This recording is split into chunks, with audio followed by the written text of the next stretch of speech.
নির্বাচন কমিশনের একটি ফোকাস জাতীয় নির্বাচন। স্থানীয় সরকার নির্বাচন তাদের গুরুত্বে নেই। নির্বাচন কমিশনার আবুল ফজল মোহাম্মদ সানাউল্লাহ সাফ কথা, সংসদ নির্বাচন ব্যাহত হয় এমন সিদ্ধান্ত নেওয়া ঠিক হবে না। দুপুরে আগারগাঁওয়ে এক সভা শেষে তিনি আরও জানান, স্থানীয় সরকারের সব নির্বাচন একসাথে করা সম্ভব নয়। 250-টিরও বেশি ডিজাইন অপশন নিয়ে ওয়ালটন স্মার্ট ফ্রিজ, বোঝে আপনার প্রয়োজন। গত 5 আগস্টের পর সিটি কর্পোরেশন, পৌরসভা, জেলা ও উপজেলায় বসানো হয়েছে প্রশাসক। জাতীয় নির্বাচনের আগে এসব নির্বাচন করার দাবি উঠেছে বিভিন্ন মহল থেকে।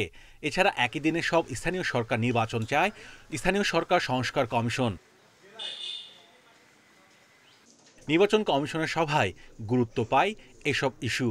পরে সাংবাদিকদের ব্রিফ করেন নির্বাচন কমিশনার আবুল ফজল মোহাম্মদ সানাউল্লাহ।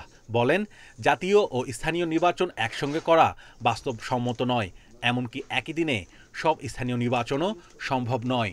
সকল নির্বাচন একসাথে করাও সম্ভব নয়, আবার সকল স্থানীয় সরকার নির্বাচন একসাথে করা সম্ভব নয়। আমাদের সামগ্রিক ফোকাস হচ্ছে জাতীয় নির্বাচন। কমিশন জাতীয় নির্বাচনের দিকে করছে এবং জাতীয় নির্বাচনের প্রস্তুতি থাকলে অপরাপর সকল প্রস্তুতি সম্পন্ন হয়ে যায়, এটা আপনারা জানেন।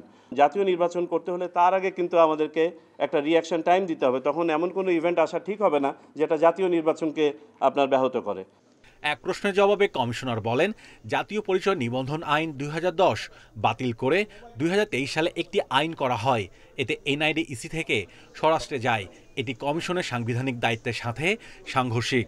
এই যে এনআইডিটা নিয়ে যাওয়া, এটা আমাদের সাংবিধানিক যে দায়িত্ব দেওয়া আছে এবং সক্ষমতা দেওয়া আছে নির্বাচন কমিশনকে, তার সাথে সাংঘর্ষিক। আমরা এখন অফিসিয়ালি কমিশনের সিদ্ধান্ত আকারে আমরা পত্রালাপ করার সিদ্ধান্ত নিয়েছি।